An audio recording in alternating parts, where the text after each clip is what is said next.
This is a Corn 6 News breaking news alert. And we interrupt programming to bring you breaking news. There is a verdict in the Jeremy Christian trial. That verdict will be announced momentarily. Let's take a live look. Jeremy Christian just arrived in the courtroom, and he will hear the verdict momentarily. He has pleaded not guilty on 12 charges. That does include 2 counts of first-degree murder. The jury just started deliberating this case yesterday morning after nearly 3 weeks of sitting in this trial here. And this is a case that dates back to May of 2017 when Christian is accused of killing 2 men on a MAX train and critically injuring another man. Let's bring in Dan right now, Dan Tilkin. And Dan, these are going to be 12 separate counts. These will be read one at a time? Right. We don't know what order they're going to be read in. We assume that they're going to start with the most severe first, which is first-degree murder, all the way down to menacing for what happened the day before on a MAX train with a woman. He's accused of throwing a water bottle at her. So we assume that they'll go one by one through all 12 of these, as you see there on the screen. 2 counts of first-degree murder. Of course, that's because of Talesian Numkai Meshe's death and Ricky Best's death, and then Micah Fletcher, who was gravely wounded. And so as that is read, we will be checking those off the sheet, and we will report that for each one. There will be a guilty or not guilty decision. And remember, Christian has called this entire case and the trial itself absurd. And over the case of this trial here, the defense had tried to argue that it was Micah Fletcher. He is the man on the train who was gravely injured, rather badly injured, and that he had pushed Christian on the train and basically escalated this. Good afternoon. Please be seated. Let's listen in here as the judge has now entered the courtroom. Do you want to call the case for today?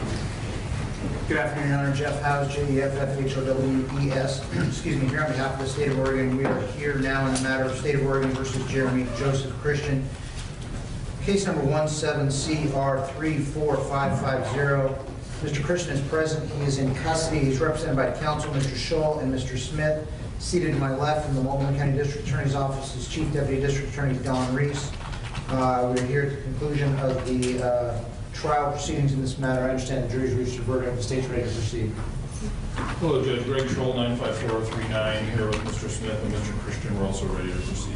Okay, and just before we bring the jurors in, I understand that, well, why don't we just go ahead and bring the jurors in? And before we do that, though, I must remind our visitors today here in court that per Uniform Trial Court Rule 3.150, you must remain seated until the jury has left the room.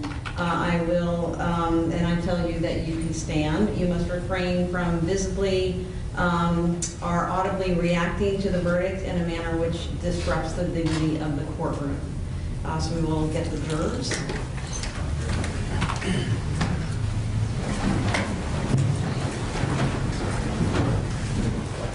We do not want to identify the jurors, so we momentarily took the color bars there, but this verdict is about to be announced, and once again, one by one on each of those 12 counts. It will be not guilty or guilty, so we'll follow that very closely. And remember, here in Oregon, a guilty verdict for those murder charges must be unanimous, and we were talking about whether this seemed like a decision that the jury came to quickly, because again, they just started deliberating yesterday morning. If Jeremy Christian wants to win this case, he has to convince those jurors that he has the right to free speech, say what he wants to, and that he felt threatened and he was acting in self-defense. So that's what the jurors are weighing versus 2 dead people and 1 gravely injured. Because remember, they said that Micah Fletcher had kind of come at him on the train Had there. aggravated the situation. Fight. Okay, let's go back live. The jury has been seated, and let's listen in.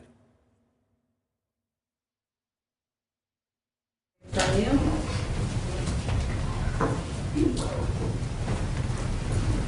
And I will read the verdict into the record,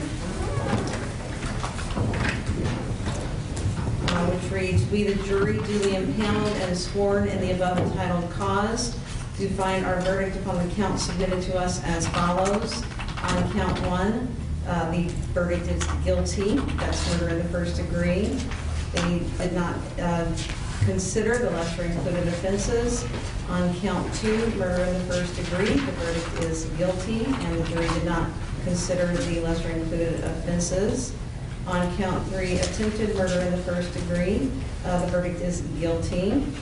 On count 4, the verdict, assault in the first degree, the verdict is guilty. On count 5, intimidation in the second degree, the verdict is guilty. On count 6, intimidation in the second degree, the verdict is guilty. On count 7, unlawful use of a weapon, the verdict is guilty. On count 8, menacing, the verdict is guilty. On count 9, intimidation in the second degree, the verdict is guilty. On count 10, assault in the second degree, the verdict is guilty. On count 11, unlawful use of a weapon, the verdict is guilty. And on count 12, menacing, the verdict is guilty. Is that an accurate reading of your verdict? Okay. So the law does allow us to poll the jury to ensure that it is a lawful verdict. And so what I will do is go through each count and ask you as a foreperson whether that was a unanimous verdict. If it was a non-unanimous verdict, then I will need to do an individual call. So on count 1, was that a unanimous verdict? Yes, it was. On count 2, was that a unanimous verdict? Yes, it was. On the count 3, attempted murder in the first degree, was that a unanimous verdict? Yes, it was. On count 4, assault in the first degree, was that a unanimous verdict? Yes, it was. On count 5, intimidation in the second degree, was that a unanimous verdict? Yes, it was. On count 6, intimidation in the second degree, was that a unanimous verdict? Yes, it was. On count 7, unlawful use of a weapon, was that a unanimous verdict? Yes, it was. And count 8, menacing, was that a unanimous verdict? Yes, it was. And count 9, intimidation in the second degree, was that a unanimous verdict? Yes, it was. Count 10, assault in the second degree, was that unanimous? Yes, it was. Count 11, unlawful use of a weapon. Yes, it was. And count 12, menacing. Yes, it was. And the jurors agreed that that was a unanimous verdict. Based on your verdict, actually that means that there's actually, you have a little bit of more work to do. So this may come as a surprise to you. But in addition to having the right to have a jury make decisions on whether a person should be found not guilty or guilty, a defendant also has a constitutional right to have a jury make findings of fact on what we call sentence enhancement facts. So based on any of those facts that you find exist, those could potentially serve as a basis for an increase in the sentence that is imposed. Your jury instruction that you should not consider the sentence imposed, what sentence might be imposed if you did return a verdict of guilty, that remains true, but you do play an important role as a jury in determining what facts that I can use later on when I make the decision on what the sentence should be. So we will be having an additional hearing, and what I will do is consult with the attorneys regarding the scheduling of that hearing. And before releasing you today, we'll inform you of when you will be needed. You will not be needed past your current termination date of your service, which is February 28th. So we're looking at our hearings being next week, but I'll confirm with you exactly when that will be. So thank you very much for your service and dedication to the case. Mr. Linderholm will escort you to the jury room, and then we'll give you scheduling from there. Please rise for jury. So there it is. You just heard it live. Jeremy Christian guilty on all 12 counts. Each count a unanimous decision from the jury.